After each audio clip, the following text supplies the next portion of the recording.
Hello and good morning. Today is January 29th, 2026, and you're listening to That's Old News, the daily download making old headlines hot again. I'm your host, Ainsley Harvey, and as always, we're looking at what went down on this day in history, which means we're rewinding it all the way back to 1595, where William Shakespeare's play Romeo and Juliet is thought to have first been performed. Officially published 2 years later, it is remembered as history's most timeless tragedy and one of, if not the most famous of Shakespeare's works. Meanwhile, on this day in 1820, George III, King of Great Britain and Ireland, dies after years of mental illness at 81 years old.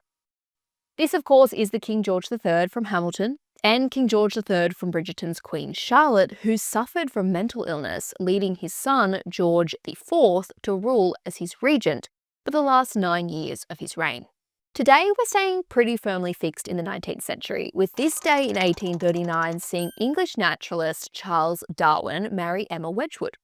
She, of course, is the heir to the Wedgwood porcelain empire as granddaughter of the famed potter Josiah Wedgwood I, and Charles was actually her first cousin.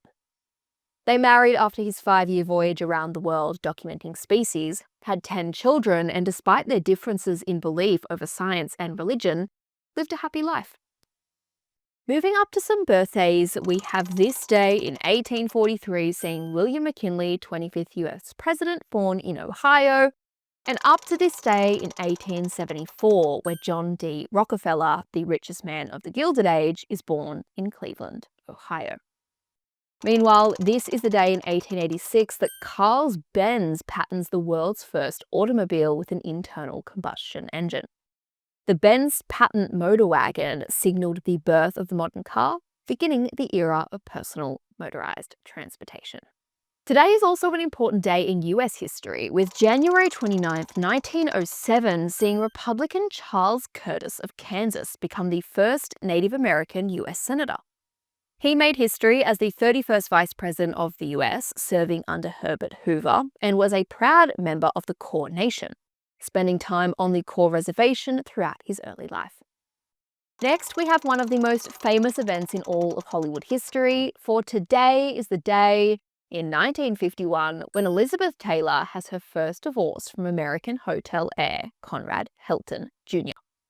She was 18 and he was 24, with their glamorous union resulting in a huge wedding in Beverly Hills, which was used and partly funded by studio execs as a promotional tie-in for Taylor's upcoming film, Father of the Bride. Despite his famous and wealthy last name, Conrad was anything but a gentleman, with Liz finding him to be a heavy drinker, gambler, and even claiming he caused a miscarriage through violence. The pair divorced 9 months later.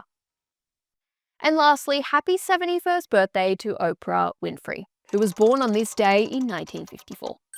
The famed American TV talk show host and actress had a difficult upbringing marked by poverty, severe neglect, and repeated sexual abuse, which led to teen pregnancy and a baby's death.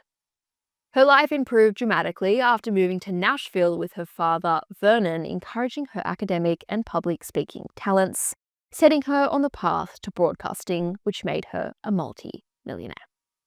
And that's old news from this date in history. I'm Ainsley Harvey, and we'll see you right back here tomorrow.